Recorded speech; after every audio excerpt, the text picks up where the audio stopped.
after these three heavy meals, I have to introduce a light meal to make some introduction.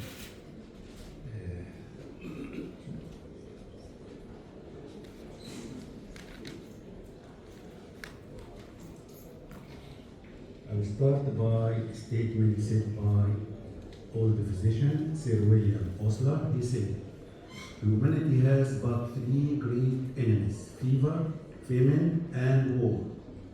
Of these, by far the greatest, by far the most terrible is fever.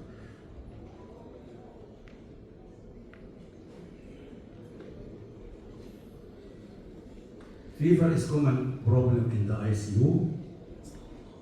We have common misconception. Normal body temperature is fairly constant and is usually 37. Normal oral temperature ranges from 36 to 38.2 with marked diurnal variations. And Leblanc reported that 44% of patients developed fever more than 38.9 during their stay in the ICU. And the problem is that 17% of these patients had positive cultures, which create a problem for the intensives. The discovery of fever in the ICU patient has a significant impact on the healthcare costs as blood culture, radiological imaging, and antibiotic routine follows. It is therefore important to have good understanding of the following: the mechanism and etiology of the fever on the ICU, how and when to initiate a diagnostic workup, because you know the workup for fever is very tedious, very costly, and when initiation of antibiotics is indicated. New fever in the ICU, in the intensive care, I think most of us face this problem when you have your patient is ready for discharge, and at the end of the day, you discover, or at the early morning, when you are deciding to transfer the patient to the ward, you find fever when everything is disturbed. A new fever in patient in the intensive care unit should be triggered a careful clinical examination rather than automatic orders of laboratory radiological tests. ده مهم قوي. Don't be panicked, don't rush في very big list of investigation of fever. You have to use clinical assessment first and guide yourself by suitable, appropriate diagnostic investigations. الغرض كله a conscious approach to obtaining cultures and imaging studies should be undertaken if indicated after clinical review. الكلام ده مهم قوي. يعني انت عيان بيشنت في الاي سي يو يعني دفع دم قلب اذا كنت في مستشفى برايفت، هتبدا تاني الفيفر من اول وجديد بالطريقه الكلاسيك، لا انت كده يعني ايه، يعني كوست عالي قوي، وده مهم برضه، مش ما نقدرش نقف في هذا الموضوع يعني. So, an approach to new fever in the ICU patient is a comprehensive physical examination and review the chest radiograph essential. أول حاجة شوف الchest X-ray. Non-infectious causes of fever should be excluded. You should put in your mind is non-infectious causes. Not all the fever is caused by infection. The word ban culture is meaningless and shouldn't never be uttered in the ICU. يعني don't be panic وتيجي culture من كل ناحية، كل حتة يوري مستيوتا. لا بلاش تبقى بانيك في develop new fever بعد انت ما Due to the frequency, excess morbidity and mortality associated with bacteremia, blood culture should be from the start. You exclude this bacteria or not, this is very important. Are recommended for ICU patients who develop fever, and it should be 2 sets from different sites. don't send during culture except post-urological surgery أو stent ما يبقاش روتين. and don't send sputum culture also. احنا بنتكلم على patient developed new fever مش داخل الهوسبيتال فور fever. In patient with an obvious focused infection, the measurement of serum, procalcitonin and lactate level are recommended بعد ما انا اتاكد من الانفكشن. لان لا البروكالسيتين ولا اللactate بيديني diagnosis fever. Whether this infection is a serial means you do it for follow-up and prognosis, not for diagnosis. Non-infectious causes, let me remind you many, a big list. We have drug-related, we have post-transfusion fever, we have neurologic causes, we have endocrine causes, we have rheumatologic causes, we have hematologic, gastrointestinal, pulmonary, cardiac, oncogenic. The most common infectious causes of fever in the ICU patient include drug fever, transfusion of blood and blood products, alcohol withdrawal in European countries, post-operative fever, and thromboembolic disease. These are the most common causes of non-infectious causes of fever you should put in your mind when for differential diagnosis. Guidelines for evaluation of new fever in critically ill adult patient, 2008 update from American College of Critical Care Medicine and Infectious Disease Society for Critical Care في 2008. دي كانت أول guidelines. Participant is a task force of 11 experts in the discipline related to the critical medicine and infectious disease was convened from the membership society of critical care medicine وكان فيها السبيشاليتيز الآتية: critical care medicine, surgery, internal medicine, infectious disease, neurology, laboratory medicine and microbiology. Objective to update the practice parameters for evaluation of adult patients who develop new fever in the intensive care for the purpose of guiding clinical practice. They come to the conclusion: a cost-conscious approach. وده اللي كان يعني الهدف الأساسي. Cost-conscious approach to obtaining cultures and imaging studies should be undertaken if indicated after clinical evaluation. Use your clinical knowledge and sense before you rush to investigations. The goal of such approach is to determine in a directed manner whether infection is present so that additional testing can be avoided and therapeutic decision can be made. يعني if you enter by clinical experience and clinical knowledge, you have reached to infection, you cut short. You start and don't go to the list that I mentioned for non-infectious. They give this approach, simple approach, اللي هو 2008. If the temperature is greater than 38, تعمل حاجتين: 2 sets of blood culture and clinical examination and chest radiograph. أول. If you have a fever or if you have an obvious cause of infection, خلاص يبقى أنت كده is a state of infection. You start differential diagnosis of infection and give antibiotic and يخلص المشكلة. على كده مش هتعمل أكتر. But if the fever is still, you if it is below 39 or more than 39. If it is below 39, you go exclude non-infectious causes by investigation. But if it is above 39, you search for the common causes of infection, which are abdominal imaging. If you find, you do antibiotics. Central line, if it is more than 72 hours, remove and culture and give antibiotics. Nasal tubes for the sinusitis. And if there is diarrhea, you look for Clostridium difficile. If persist after this, you are going to search for sepsis and AIDS.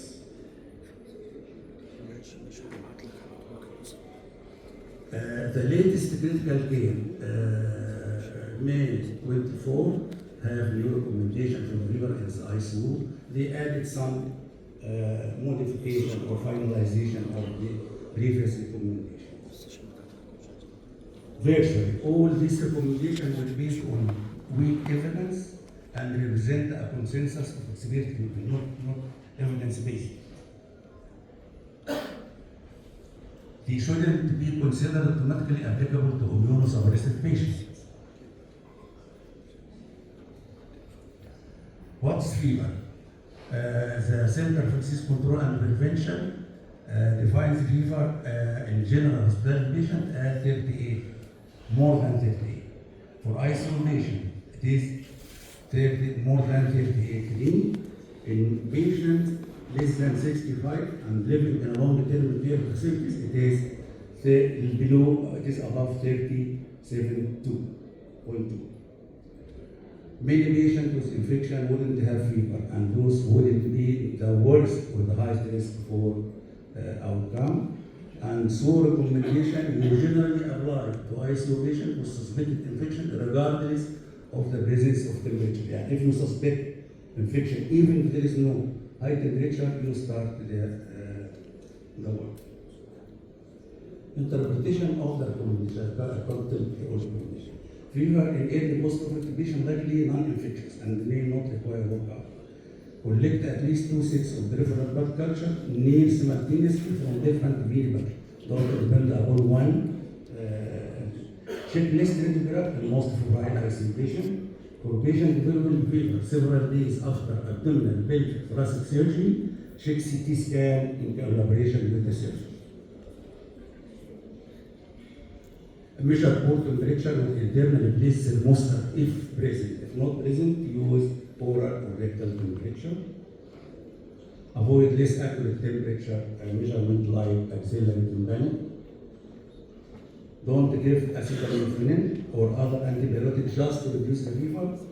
If inpatient needs for comfort, do provide the antibiotic. PET scan is something new for fever in the ICU. It may help you and guide your clinical care. Also test weekly if other testing fail to identify the resistant fever source. The evidence for this comes from small retrospective studies in 33 ICU patients receiving PET scan for suspected infection over 3 years of Dutch center.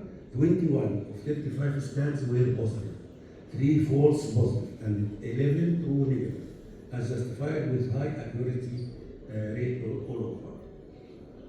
In another center who underwent scan, 14 of 18 had positive tests and 11 were true positive, leading to surgery in 2 and pacemaker removal in 2 and change of antibiotic in 2. In 42 patients PET scan over 3 or 14 years, 4 of 6 sepsis has infectious site identified. This number is, there is more evidence utility than is available for TAG blood cells. يعني برضه كان في الهيدنج فيفر او بنستخدم حاجه اسمها تاج نيوكليار تاج وايت بلاد سيل. ايه فكرتها بقى تاج وايت بلاد سيلز؟ Robert test can identify genetic material in blood associated with some species fungi, Serous auras, Klebsiella, Pseudomonas, etc. ودي more tests will be in the way. Every approved test they give identify blistering infection within few hours with reasonably high accuracy in than 3-4 أيام كده within hours in the day. But the problem that they don't identify all organisms and provide no information about the antibiotic system.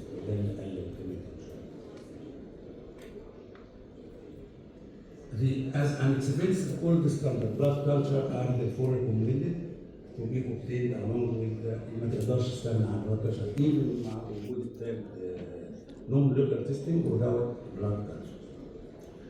Bedside ultrasound for patient with fever.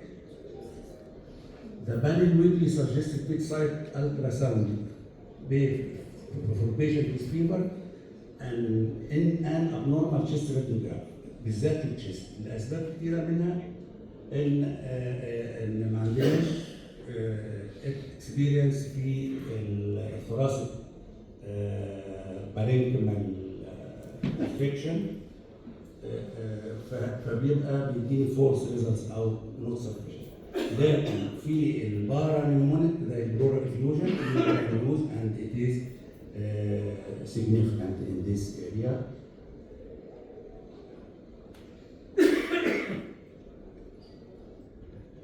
For abdominal ultrasound evaluation, it is important to use it. It is significant and can lead good results if you use it for abdominal infections.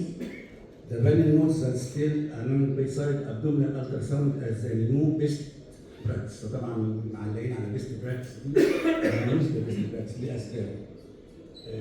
هي مهمة جدا في الحالات البوست اوبرتيف abdominal fever for post operative. Recall panel are recommended abdominal CT earlier in the guideline for post-operative patient and acknowledge CT might be better first test. إلا في حالات البلياري بيبقى هنا الالتراساوند is beneficial أو more significant than CT في حالات الأكيوت cholecystitis and biliary stones. The acknowledge that ultrasound provides more limited abdominal evaluation than CT.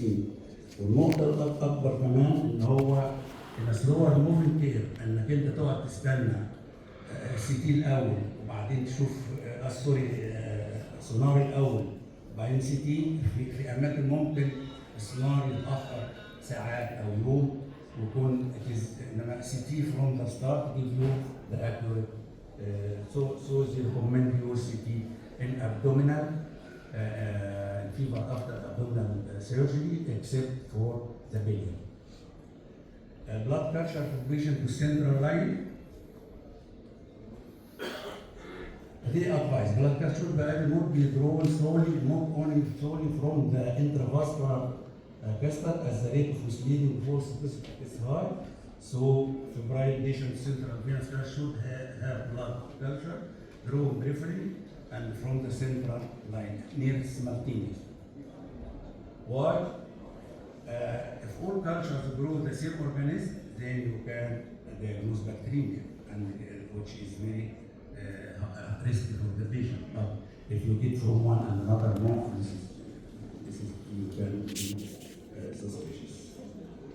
For hard stick patient with central lines, لو انت عيان مش قادر تاخد بريفرال مع السنترال طبعا عامل كل الفيز بتاعته ضرب وحاجات زي كده يوز تو يومنا اوف ذا كاستر دونت يوز 1 يعني خد سامبل من 2 يومين في السنترال replace urina caster before culture avoid the false ICU using الروتين ان انا اخد نفس السامبل من الكاستر اليورين كاستر واعمل منها bacteria sensitivity. This is wrong because this leads to antibiotic overdose. النصيحة انك انت if you find pyorrhea or urinary tract infection, get another sample from a new, change the caster because maybe it's not from the blood. So if you don't use one sample for more.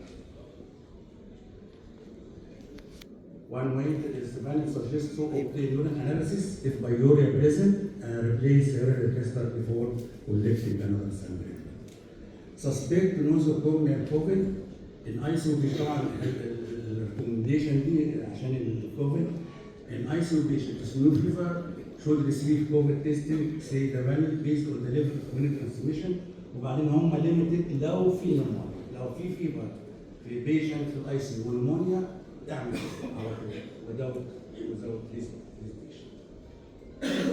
Procalcin and C-reactive protein زي يمكن ما قلت في الاول هم they don't diagnose infection. They should be used serial for follow-up and prognosis.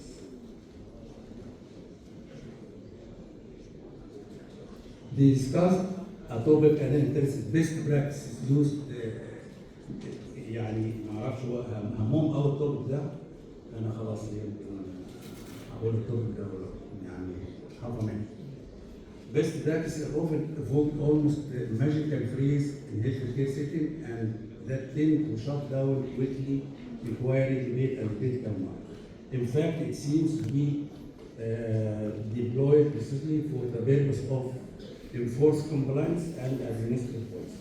هم رأيهم إن كلمة best policy not evidence، مفيش أي evidence إن يكون ده best policy. It is just إنك أنت stop discussion و sometimes بيستخدم moral يعني ده best practice. If you don't use it, you are the second line, you are not the best one. They suggest to use good practice in a very limited. Then I come to the conclusion.